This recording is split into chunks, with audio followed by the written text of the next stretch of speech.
La migración es valentía, resiliencia, es un sueño de una vida digna. La migración no es un delito. Estas son frases de migrantes. Muy buenas noches, soy Ernesto Méndez Jaramillo y en nombre de todo el equipo que hace posible esta transmisión, le doy la más cordial bienvenida a nuestra comunidad migrante y sus familias que diariamente nos sintonizan a través de nuestra multiplataforma. Como bien lo saben, nos encuentran en el 4.2 de TV4 en televisión abierta de lunes a viernes a las 8 de la noche. Nuestras redes sociales las va a encontrar en la cuenta de cualquier red social como Noticias TV4.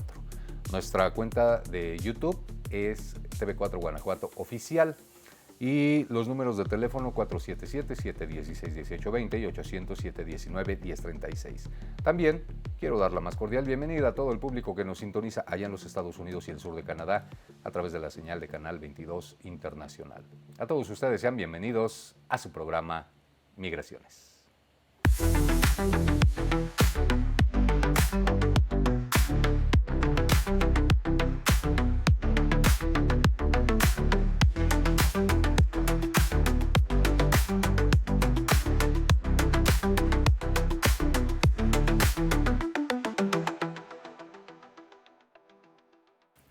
Oiga, vamos a iniciar hablando de un tema pues no debe pasar, pero pasa, ¿no?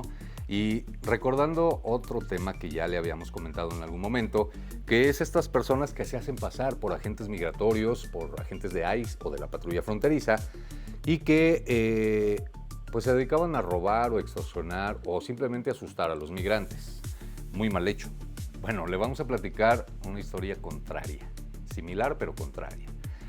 Es el caso de un mexicano que se ha declarado culpable, lo detuvieron y ahora ya se declaró culpable de hacerse pasar por agente fronterizo, pero no para robar, no para asustar, no para extorsionar, sino para distraer a los verdaderos agentes fronterizos. Le cuento los detalles. Un mexicano que vive en los Estados Unidos se declaró culpable de hacerse pasar por un agente federal y agente de la patrulla fronteriza y de seguir a los agentes originales, a los reales de migración, para distraerlos mientras realizaban sus labores de control migratorio, esto en el sur de California. Sucedió en San Diego. Él se llama Jaime Ernesto Álvarez González y admitió que el pasado 8 de enero siguió a un agente de la patrulla fronteriza que conducía por un vecindario allí en San Diego, según la Fiscalía Federal para el Distrito Sur de California. Los fiscales indicaron que manejaba una camioneta Ford F-150 de color negro. Un modelo que, también es utilizado por los agentes encubiertos federales. Llevaba un portaplacas con la leyenda Federal Truck, camioneta federal, aunque estaban en pequeño las letras, ¿no? Y estas letras, esta frase, tenía mal escrita la palabra federal, pero solamente se veía cuando se acercaba uno. Colocó también una calcomanía de la patrulla fronteriza en el parabrisas de su vehículo y le puso antenas de radiocomunicación. No servían para nada, pero él le puso antenas en el toldo para que pareciera una camioneta federal. Además, en el espejo traía unas esposas colgando. Cualquiera que lo veía pensaba que era un agente. El agente abortó la misión, se dio cuenta que lo estaban siguiendo y que era una camioneta federal. Y abortó la misión cuando vio que Álvarez González lo seguía, creyendo falsamente que otros agentes se reportarían al lugar del incidente. Y dijo, llegaron los refuerzos, ya no es necesario que yo vaya, que vaya el compañero. ¿Pero cuál compañero? Era falso. Cuando los verdaderos agentes confrontaron a Álvarez González, él les gritó obscenidades y exigió a los agentes migratorios que se retiraran de la comunidad de Linda Vista. Así lo dijeron los fiscales. En un momento dado llegaron otros 3 vehículos y comenzaron a hostigar a los agentes y perseguirlos por la autopista. Según la fiscalía, Álvarez González había hecho un video en el que decía que buscaba agentes federales que trabajaban en operativos migratorios y que había traído a sus refuerzos. También tenía una placa falsa del FBI. Híjole. Se declaró culpable de un cargo de suplantación de un agente federal y de 3 cargos de posesión ilegal de armas de fuego. Su defensor público federal no respondió a un correo electrónico en busca de más comentarios. Álvarez González permaneció en los Estados Unidos una vez que expiró su visa de turista, aparte era indocumentado. con la cual ingresó al país hace varias décadas, afirmó la Fiscalía Federal. Mire, da risa, sí, obviamente, y dice uno, bueno, pues para que tengan una sopa de su propio chocolate aquellos que se están portando mal. Pero lamentablemente casos como este, pues no van a tardar en ser utilizados por el gobierno de los Estados Unidos como una muestra de lo que supuestamente todos los migrantes hacen, cosas indebidas, cosas ilegales. Sí, pudo haber detenido varios operativos migratorios y beneficiado a algunos migrantes que no fueran detenidos por estas agentes federales reales, pero a final de cuentas, insisto, va a ser tomado como un ejemplo de las cosas malas que solamente ven eso las autoridades federales norteamericanas, y entonces va a ser tomado como eso. Vean lo que están haciendo los migrantes, vean cómo se portan mal, vean cómo vienen a romper nuestras leyes, vean cómo son malos. Se fijan que nosotros dijimos que eran malos y ahora lo están comprobando ellos mismos. Híjole, lamentablemente pasó esto con este migrante mexicano, que además pues estaba de manera indocumentada. Vamos a las redes sociales. Usted está buscando un abogado, quiere pues contratar a alguien para que lo defienda, inicie su caso migratorio o simplemente tener a alguien que en algún momento pudiera defenderme. Preguntas específicas, ¿qué le puedo preguntar a mi posible defensor? ¿Para qué? Para saber que realmente está calificado, para saber que realmente es quien me va a poder defender ante las autoridades y poder abrir un caso migratorio que a futuro pueda tener éxito. Vamos a escuchar cuáles son algunas de estas preguntas. ¿Qué le recomendarías a los clientes de cualquier oficina de abogados para que tuvieran una mejor comunicación con la oficina, con el personal, con sus abogados? Yo creo que nada más preguntas más específicas tal vez sería mejor en ese tema, o mejores maneras para comunicarse, que a veces, para los clientes míos, en general se me hace más fácil que me manden un correo electrónico porque no siempre estamos disponibles para tomar llamadas luego. Entonces, si me mandan un correo electrónico, eso lo puedo ver en la tarde, lo contesto en la tarde, cosas así. Que los actualicen en su teléfono. Sí. Gracias, Pi. Harper, ¿qué les quisieras decir a los clientes? Espero que sepan que estamos aquí para ayudar, pero también espero que tengan paciencia y que tengan en cuenta que en un caso de inmigración no se hace en un solo día, ¿verdad? Pero estamos aquí para ayudar. Gracias. Benito, ¿qué quisieras decir a los clientes? Pío, ¿qué les quisieras decir a los clientes para que tuvieran una mejor comunicación con la oficina de los abogados en general? Creo que a veces es importante que anoten bien sus preguntas también, porque muchas veces están en el teléfono y en ese momento preguntan una cosa y se olvidaron de otra. Yo creo que pasa mucho. Igual en general cuando vayan a hacer su cita, a algunos yo les recomiendo que hagan una especie de timeline, como que en este año pasó tal, en este año tal, así de los hechos, y que también lo envíen en parte de sus documentos, porque así es más fácil para el abogado también entender un poco cómo pasaron las cosas en cada caso, ¿no? Gracias, Pío. ¿Qué les quieres decir? En general que es bien difícil comunicarse con UCIS, que la única manera de hablar con una persona es a través del centro de contacto, y aún así no pueden dar mucha información por teléfono, y la única otra manera que tenemos para comunicarnos con ellos es por correo electrónico, y se pueden demorar mucho tiempo en contestarnos, hasta como 6 meses para contestar un correo electrónico, y no tenemos ninguna otra manera de hablar con alguien. Entonces que tengan paciencia, especie porque no hay mucho que nosotros podemos hacer, menos nosotros también esperar que nos... También es frustrante para nosotros. Sí, estamos haciendo todo lo posible para hablar con alguien o conseguir respuesta. Gracias, Fer. Ahí lo tiene. Estas son las preguntas que le puede hacer a un posible abogado que lo vaya a defender. Siempre hay que estar bien informados y siempre hay que saber, mire, una cosa es saber un poco de nuestros derechos, los derechos que tenemos cuando estamos en los Estados Unidos, de manera documentada o indocumentada. También hay derechos. Pero también siempre es importante saber cómo conducirnos con el abogado. ¿Qué le podemos preguntar para saber si realmente está facultado para defendernos? Si usted nota algo que no cuadra, pues simplemente cambie de firma de abogados, búsquese otro que le responda positivamente lo que usted quiera saber. Bueno, otros temas que se están dando Allá en los Estados Unidos, los migrantes que están detenidos en centros de procesamiento iniciaron una huelga de hambre y son varios centros de procesamiento. Huelgas de hambre que están evidenciando los abusos de la administración de Donald Trump. Le cuento que el pasado lunes 20 de abril, al menos 200 personas encarceladas iniciaron una huelga de hambre en al menos 4 pabellones de North Lake, este centro de procesamiento que es el centro privado más grande de la región medio oeste de los Estados Unidos, está en Texas. Según internos y activistas defensores de los derechos humanos y derechos de los migrantes, el hartazgo de las duras condiciones de vida dentro del recinto, el escaso acceso a la atención médica y las demoras excesivas en los procesos jurídicos que han mantenido a varios migrantes encerrados indefinidamente sin derechos y sin derecho a fianza sobre todo, motivaron la medida que también fue retomada el pasado 25 de abril. Acciones similares se han reportado en centros de detención de inmigrantes en Luisiana, California y también en Florida. Estuve 3 días en una huelga de hambre, pero vinieron a ejercer presión, y viene la contraparte, amenazando con posibles traslados a otros centros. Así lo dijo Eric Rojas Gavidia, migrante venezolano que lleva preso desde el 4 de noviembre de 2025. Noviembre, diciembre, enero, febrero, marzo, abril, 6 meses ya.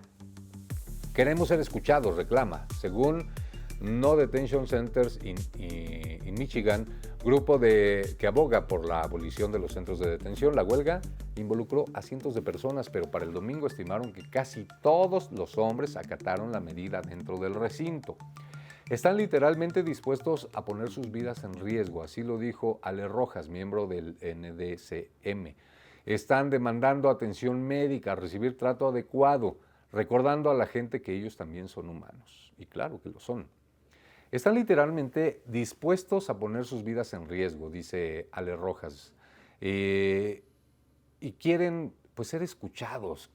Por otra parte, Christine Suavé, vocera del Centro de Derechos de Migrantes de Michigan, menciona que han venido recibiendo informes de clientes sobre retrasos o negación de atención médica. Esto es grave. Así como sobre alimentos y nutrición inadecuados. Además, agrega que hay personas que no están recibiendo información relevante sobre sus casos legales y que otras reportan ser tratadas como animales y como si no tuvieran derechos.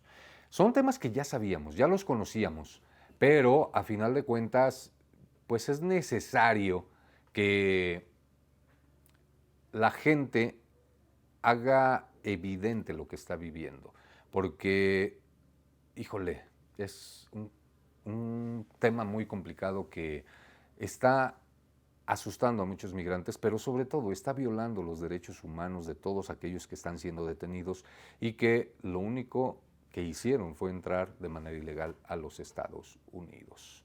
Ante esto, Fernando Bernal nos pregunta si las condiciones son iguales a los prisioneros de guerra. Sí, lamentablemente sí. Y más allá, podemos llevar el tema más allá de los prisioneros de guerra. Lo podemos llevar al tema de los famosos campos de concentración alemanes en los que la gente no tenía derechos, no eran seres humanos, así eran catalogados. Y por lo que estamos viendo con todo este tipo de denuncias, Fernando Bernal, te puedo decir que más que prisioneros de guerra, porque todavía pareciera que los tratados internacionales de guerra se respetan un poco más. Hay que recordar un poco, en tiempos de los nazis no había tratados de guerra y el tema de tener personas en campos de concentración con el simple hecho de tenerlos prisioneros y eliminarlos en el momento que ellos quisieran, es lo más parecido a lo que se está viviendo en los centros de procesamiento de ICE en los Estados Unidos. Oiga, vamos de regreso a las redes sociales, un tema que está causando mucha polémica.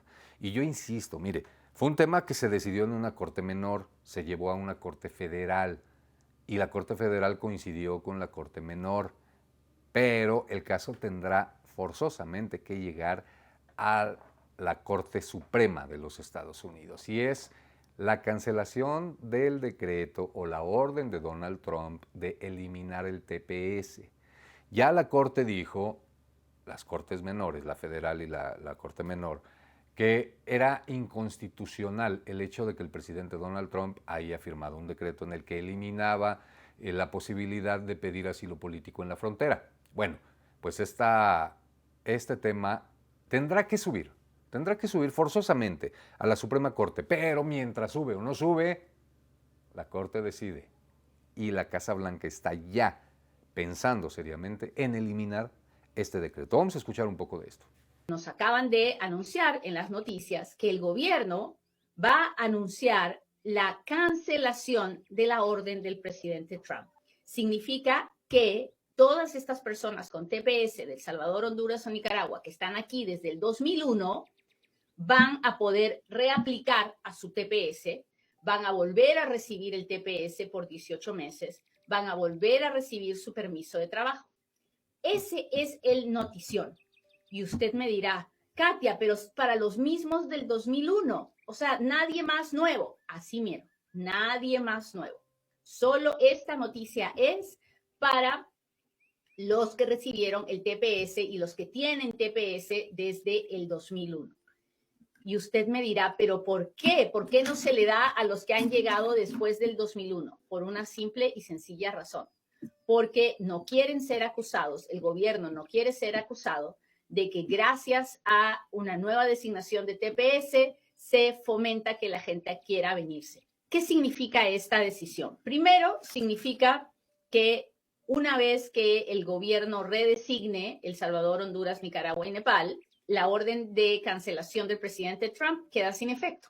Entonces, la demanda, el juicio que había, el caso de corte, también quedará sin efecto, porque ya no habrá que pelear. Si ya no existe la decisión del presidente Trump, entonces ya no hay nada que pelear. Nuestros hermanos con TPS volverán a tener la tranquilidad de tener algo vigente, algo de ahora, y volverán a tener su TPS y podrán estar más tranquilos. Por lo pronto, esta es una buena noticia para todos aquellos que querían solicitar el asilo político, pero hay más buenas noticias para todos aquellos que ya gozaban del asilo político. De eso vamos a hablar más adelante. Lo cierto es que ahora la buena noticia es que se podría cancelar esta orden del presidente Trump de eliminar el asilo político o el TPS. Vamos a regresar a México. Oiga, es que, híjole, no nada más en Estados Unidos se cuecen habas, en México también. Y tenemos casos que dan pena, dan mucha pena. Pero también hay que estar informados y hay que conocerlos. Resulta que un exfuncionario de Veracruz habría plagiado a migrantes en patrullas. Era un trabajador del municipio de Tierra Blanca, Veracruz. Alejandro N., ahora ya ex servidor público municipal, fue vinculado a proceso como presunto responsable del delito de secuestro agravado en agravio de 2 migrantes de origen hondureño. De acuerdo con fuentes policiales, el imputado presuntamente utilizó patrullas de la policía municipal para interceptar y privar de la libertad a las víctimas, aprovechando estas unidades oficiales para la comisión de este delito. Las mismas fuentes señalaron que tras la retención se habría exigido dinero a los familiares de los migrantes, a cambio de su liberación, lo que derivó en la integración de una carpeta de investigación correspondiente. En una audiencia, el juez determinó que existen todos los datos y pruebas suficientes para vincularlo a proceso y llevarlo ante las autoridades. Asimismo, se ratificó la medida cautelar de prisión preventiva oficiosa, por lo que el señalado va a tener que permanecer recluido mientras se desarrollan las investigaciones. No hay manera de que salga a la calle. El órgano jurisdiccional fijó un plazo de 2 meses para la investigación complementaria, periodo en el que el Ministerio Público va a tener que robustecer este caso. Se informó además que Alejandro N. ya se encontraba en prisión al momento de esta resolución al cumplir una condena por otro delito de alto impacto. La detención fue resultado de un operativo coordinado entre autoridades Veracruz, Oaxaca. Oiga, qué fichita, ¿no? Qué fichita tenían ahí en Tierra Blanca, Veracruz. Ya estaba detenido y ahora le dan le van a dar otra condena por secuestro y uso indebido de las patrullas, por abuso de autoridad y por todo lo que resulte. Pero bien por esto.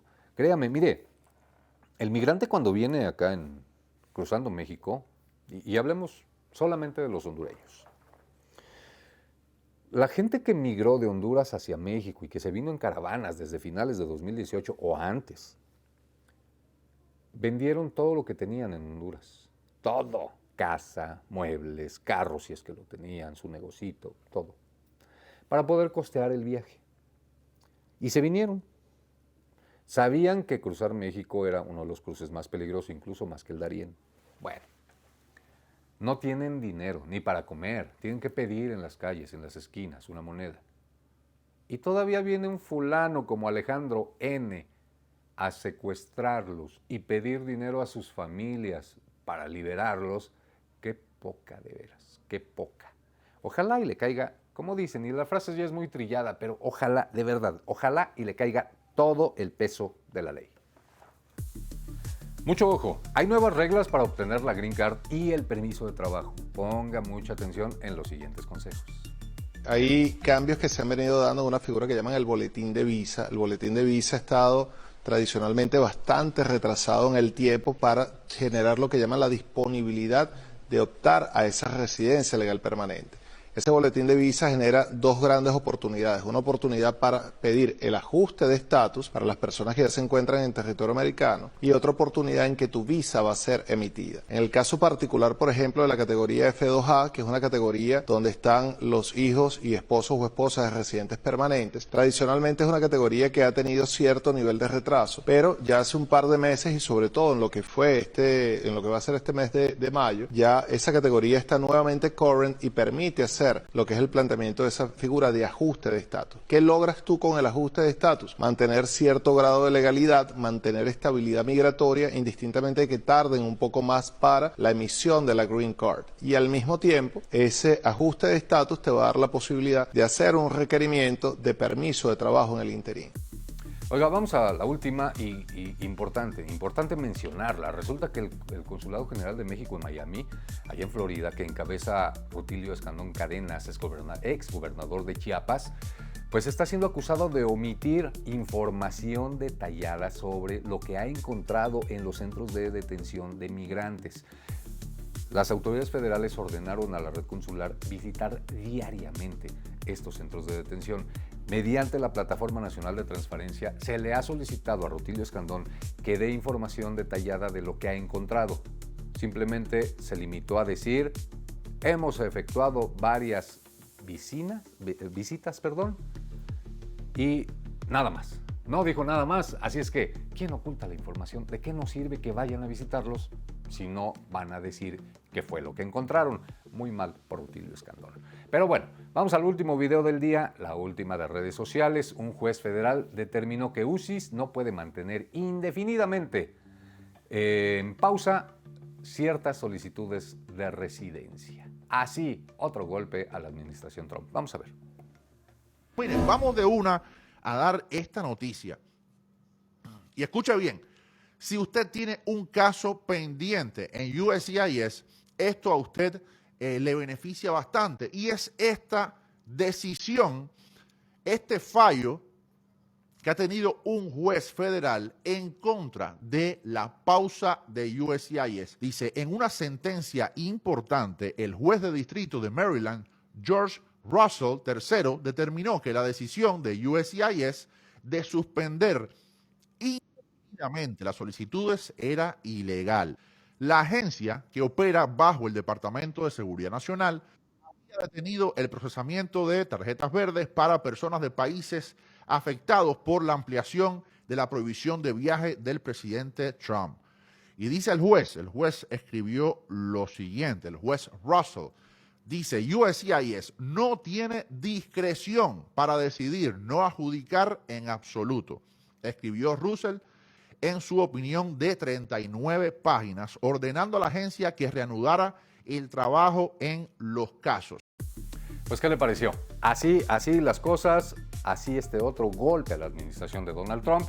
Sin embargo, bueno, pues vamos a ver qué pasa con todos estos temas. Por lo pronto, con esto damos por terminado el programa Migraciones de este día. Soy Ernesto Méndez Jaramillo y como siempre le voy a pedir que nunca, pero nunca se olvide, por favor, que todos, de alguna u otra manera, somos migrantes. Nos vemos la próxima.